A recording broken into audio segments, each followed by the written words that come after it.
I think we have to have a talk about your spending practices. You find a lot of... Oh, I know. How much have you spent on property the last 2 years, right? Chris Doumit just walked away from Gold Rush, and it's not just a simple goodbye. Something wild went down in season 15. Fans have watched him handle every disaster, fix every broken machine, and keep Parker Schnabel's operation running like a well-oiled machine. What could push the most reliable man in the gold mining game to finally call it quits? But this season, the pressure became too much, and Chris hit his breaking point. The gold hunt that nearly broke them. From the start, Parker was gunning for something insane. 10,000 ounces of gold. A number so high it felt impossible. But Parker doesn't do small goals. To make it happen, he cranked up the pressure, running Big Red, Rock Sand, and Bob's plant all at the same time. On paper, it sounded like genius. More plants mean more gold, right? Well, not exactly, because behind the scenes, the crew was getting pushed past their breaking point, and no one felt it more than Chris Doumit. Before we dive into this, one thing is certain. What happened behind the scenes was far more intense than anyone realized, and this won't be the only thing that will leave you stunned. He has always been the guy in the background, making sure the gold keeps flowing. But this season, the work went from hard to nearly impossible. Cleaning out the sluice boxes, making sure not a single speck of gold gets lost, and doing it for 3 wash plants non-stop? That's not just hard, it's backbreaking. The man isn't getting any younger, and this kind of non-stop grind was taking its toll. I hate it when we're having to, do things that we don't want to do in a way that we don't want to do them. Because we're in a rush to get ounces out of the ground. I hate that. He gave it his all, but at some point, even the toughest guys have to admit when enough is enough. If you've followed Gold Rush for a while, you know he isn't the type to complain.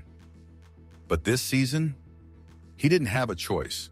It was either speak up or break down, and no amount of experience could change the fact that he was drowning in work. Something had to change. The crew was stretched thin, and Parker wasn't about to pull anyone off a machine to help in the gold room. That left him stuck between a rock and a hard place. Enter Tatiana Costa, one of the top operators on the team, but not exactly someone you'd expect to see handling the gold. He threw out her name as a possible backup, and Parker had to make a tough call. Mitch and Tyson weren't going to be thrilled about losing her, but it was either that or watch him walk away for good. In the end, Parker agreed. Tatiana was getting trained up, and at last, there was some extra help. But was it too little? Too late? Even with extra hands in the gold room, the pressure wasn't going away. Parker's hunger for gold wasn't slowing down, and as the season pushed forward, the cracks were starting to show. 70? Yeah! 289.05. There we go! Yeah. Woo! Chest bump. No. This veteran miner had been with Parker's crew since season 4, and over the years he'd become one of the most valuable team members. But every man has his limits, and this season was testing his in ways no one expected. His path to Gold Rush wasn't exactly planned. He started as a carpenter, building cabins for Todd Hoffman's crew. But one thing led to another, and before he knew it, he was knee-deep in gold mining. Turns out he was good at it, really good. When he switched over to Parker's team, everything changed. His skills in the gold room helped Parker hit record-breaking gold totals year after year. But even the best can only take so much. And now, with the workload pushing him past his limit, the question isn't whether he can keep up. It's whether he even wants to. For fans, the idea of Gold Rush without this hard-working veteran is hard to picture. He's been there through the ups and downs, keeping things running even when chaos took over. But this season feels different. The pressure, the exhaustion, the sheer amount of work, it's all piling up. And for the first time, it looks like he might be done for good. Gold mining is a tough business. It takes grit, patience, and a whole lot of endurance. But at some point, you have to ask, is it worth it? Chris has spent years making sure the operation runs smoothly, but if the cost is his health and well-being, is it time to walk away? As the season rolls on, that's the question hanging over everything. And if he does leave, what does that mean for the rest of the crew? Chris had been through tough seasons before, but this one was pushing him harder than ever. The gold room was falling apart. A wild goal has been set. Dig up 10,000 ounces of gold. It's a massive challenge, and the pressure is hitting everyone hard. Chris, a veteran of this back-breaking grind, might finally have had enough. If he walks away, the team will lose a key player, someone who keeps the whole operation from falling apart. But then again, gold has a way of pulling people back, and Chris isn't one to back down easily. Chris has been part of the crew for over a decade, and his impact goes way beyond just digging up dirt. He's the guy making sure every speck of gold is accounted for, the one who smooths things over when demands push the team to the edge. He wasn't even a miner when he started, just a carpenter who got pulled into this world by chance. But once he was in, he adapted fast, proving himself as one of the hardest workers out there. Now he's one of the few constants in this chaotic gold-chasing empire. One of Chris's most important jobs is in the gold room, where raw dirt turns into pure profit. It's not a simple task. One mistake, and real money disappears. Chris has mastered the process, making sure nothing is wasted. His work ensures that their gold recovery numbers wouldn't be nearly as high without him. The stakes are massive, and having the right guy in charge of cleanups is non-negotiable. In a game where every ounce matters, Chris is the one making sure the team gets the most out of every run. But Chris isn't just about numbers and gold pans. He's the glue holding the crew together. Hey, Mitch, how's it going, man? Oh, not too bad. Good to see you, buddy. You too. Hey, T-Bird, how you doing, man? Not much, you? Cleaning gold. Yeah? Non-stop.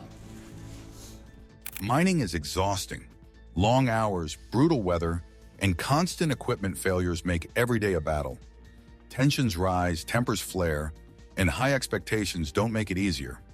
Chris, with his laid-back attitude and sharp sense of humor, keeps things from boiling over. He's the guy everyone turns to when the pressure gets too much, the one who helps keep the team from completely falling apart. He's relied on for more than just morale. He's a key decision-maker, someone trusted to weigh in when things get tough. Whether it's figuring out the best way to process gold, fixing busted equipment, or managing crew drama, Chris is the voice of reason. Over the years, he's proven that he's not just another worker.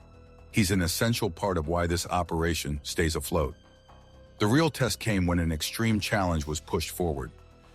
Running 3 wash plants at once was a ridiculous goal, aiming for an almost impossible 10,000 ounces in one season.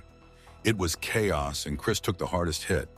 He was the one responsible for making sure all the sluiced boxes were cleared, all the gold was properly cleaned, and nothing got lost in the madness. It pushed him past his limit, and for the first time, quitting became a real option. You starting to see the 10,000 ounce goal kind of dwindling away? We probably could do 10. All right. But then, like, our costs would go up by, 50%. Extra hands had to be brought in just to keep things from falling apart. It was clear. Without Chris, this goal was a pipe dream. Chris's legacy on Gold Rush is impossible to ignore. He went from being an outsider with zero mining experience to one of the most trusted names in the business. His work ethic, dedication, and ability to keep the crew together have made him a fan favorite. If one man is the face of the operation, Chris is the backbone, the one making sure everything actually works. Without him, things would look very different, and everyone knows it. But the big question still looms. Is Chris finally ready to call it quits? After years of non-stop work, insane pressure, and the never-ending drive to break records, even the toughest guys have their limits. If he walks, the team will be left scrambling to fill the gap. If he stays, he's in for another season of exhaustion and stress. Either way, things are about to change. Is Gold Rush about to lose one of its biggest legends? Or will Chris stick around for one last shot at striking it big? One thing's for sure, gold mining has never been this intense. Parker never took the easy road, but his story didn't start with success. It began with a kid who refused to give up, no matter what anyone said. The teen who took over gold mining. Parker Schnabel didn't just stumble into gold mining, he was practically born into it. Born in late July in the mid-90s, in the small town of Haines, Alaska, he grew up surrounded by dirt, heavy machinery, and the never-ending hunt for gold. His grandfather, John Schnabel, ran the Big Nugget mine, and while other kids were playing with toy trucks, he was watching the real thing in action. By the time he was barely old enough to tie his own shoes, he was already learning how to operate equipment that most adults would struggle with. Fast forward a few years and he was juggling school and mining like it was nothing. High school saw him shooting hoops on the basketball team, but let's be real. His heart was always with the mine. College? Sure, it was an option. He even thought about studying geology or mining, but in the end, books and classrooms didn't stand a chance. Instead of wasting years in lectures, he put his savings where his ambition was, into his own mining operation. That decision? Life-changing. By the time he was just 16, he took over running the Big Nugget mine. Imagine that, a teenager telling grown men twice his age how to do their jobs. But he wasn't just bossing people around, he knew what he was doing. Mining isn't just digging holes and hoping for gold. It's a grind, a calculated risk, a battle against nature itself. He proved he had the guts, the brains, and the work ethic to pull it off. Then came the big break, reality TV. In the early 2010s, Discovery Channel rolled out Gold Rush, a show about families willing to risk it all for a shot at striking it rich. He and his family were right in the mix, and soon enough, viewers were hooked on watching this teenage miner defy expectations. Yeah, Jordan's starting to catch up. He's going a little bit faster now. Because right as I leave, he'll be right behind me with a full box. But just being part of the show wasn't enough. He had bigger plans. In his late teens, he made a move that left jaws on the floor. He walked away from his family mine, set his sights on the Yukon, and went all in on his own operation. It was a wild gamble, but playing it safe was never his style. He leased land, bought equipment, and got to work. And guess what? It paid off. In his first season running solo, he pulled over 1,000 ounces of gold from the ground. That's not luck. That's pure determination. With each season, his operation only got bigger and bolder. His numbers grew, and he proved that he wasn't just some kid riding his grandfather's legacy. He was the real deal. His story wasn't just about mining. It was about proving that age doesn't matter when you have the skills and the drive to succeed. He didn't just survive in the gold game, he dominated it. The show didn't stop with Gold Rush. His success spun off into Gold Rush Parker's Trail, where he took mining to the next level. No longer just digging in one place, he traveled the world, following historic gold mining routes and pushing himself into uncharted territory. From Canada's brutal Klondike Trail to the dense jungles of Papua New Guinea, he showed that he wasn't afraid of challenges. He chased them. But life wasn't all gold and glory. He faced his share of struggles, especially when it came to his personal life. He had a relationship with an Australian veterinary nurse, Ashley Yulee, who even appeared on the show for a while. But between the relentless grind of mining and the pressures of fame, the relationship didn't last. He admitted he wasn't exactly the best at balancing work and relationships. So if we run a yard, we need to get 155 milligrams. 40 buckets? 40 buckets. Mining always came first. And that's the thing about him. He's not just some TV personality trying to cash in on his 15 minutes of fame. The guy eats, sleeps, and breathes gold mining. Even as he hits his 30s, he's still as relentless as ever, chasing bigger paydays and pushing the limits of what's possible in the industry. Fame hasn't softened him. If anything, it's only made him more determined. But here's the real question. How long can he keep this up? Mining isn't just backbreaking work. It's unpredictable, risky, and full of setbacks. He has made millions, but he's also faced massive losses. Will he eventually trade the mining life for something a little more stable? Will he ever step away from the cameras and just focus on the gold? Or is he too deep into this world to ever walk away? For now, his name is still one of the biggest in modern gold mining. Whether it's striking it rich or struggling through brutal seasons, one thing's for sure, he's not done yet. But what happens when the gold stops flowing? That's the real story waiting to be told. Gold mining is tough, and one bad choice can ruin everything. But those who learn to change and keep going always find a way to win. The numbers that changed Gold Rush. Gold mining isn't just about digging up some shiny rocks and getting rich overnight. Gold Rush has proven that time and time again. While the show makes it seem like an adventure, the reality is far more brutal. Miners risk everything: money, time, and sanity for a shot at a few nuggets. Some strike it big, others crash and burn, and a few just barely hang on by the skin of their teeth. Take Season 3, for example. Todd Hoffman's crew finally had a decent year after struggling before, pulling out over 800 ounces of gold, which put more than $1 million in their pockets. Not bad, right? But Parker Schnabel, the young hotshot, was already proving he was the one to watch. While Hoffman was celebrating, one miner was grinding, mining nearly 200 ounces. Meanwhile, Dakota Fred Hurt pulled out over 160 ounces, but it was clear he wasn't keeping up with the younger competition. Then came Season 4, and there was no messing around.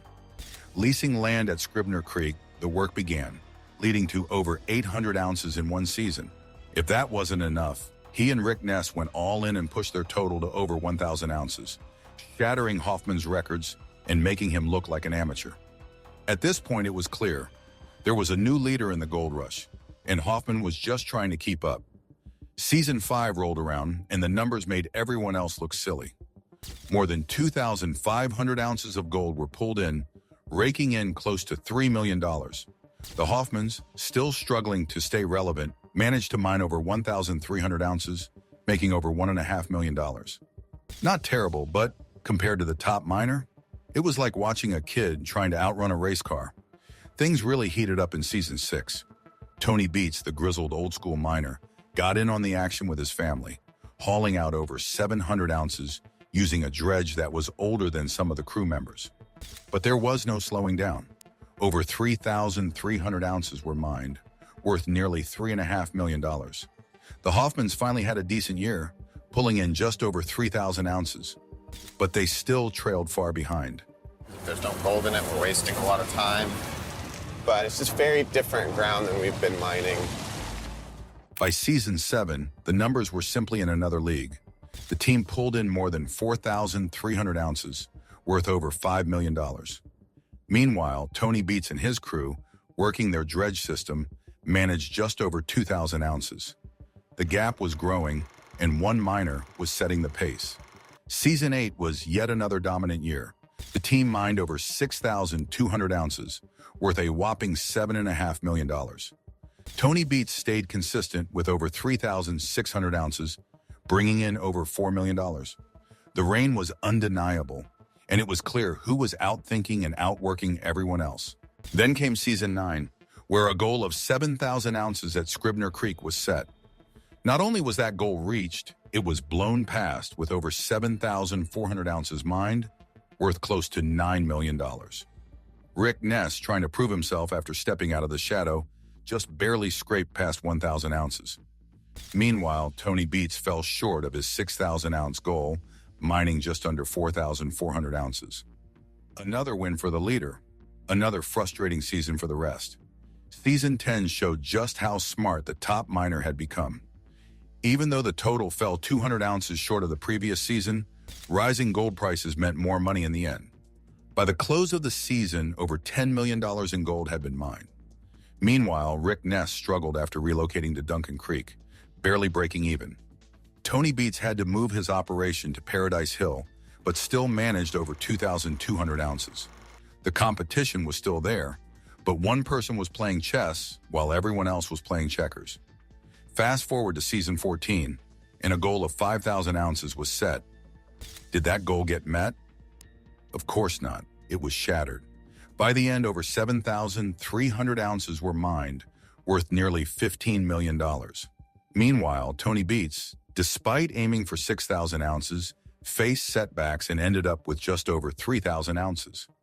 Rick Ness, after a year off, managed over 1,100 ounces, making over $2 million. The numbers didn't lie. One miner was simply in a league of his own. Yeah, it's been a challenge finding people that can get into the Klondike, right? Because it's just like quite a few borders to get through. And that's the thing about Gold Rush. It's not just about digging up dirt and hoping for gold. It's about strategy, determination, and knowing when to take risks. Some figured that out early, while guys like Hoffman struggled to adapt. Some seasons were brutal, with breakdowns, bad weather, and even worse luck. But the ones who knew what they were doing always found a way to come out on top. The success wasn't an accident. It came from constantly looking for new ways to mine more gold, paying less in royalties, and investing in the right equipment. The game changed by taking lessons from other mining operations, even traveling to places like Australia to learn different techniques.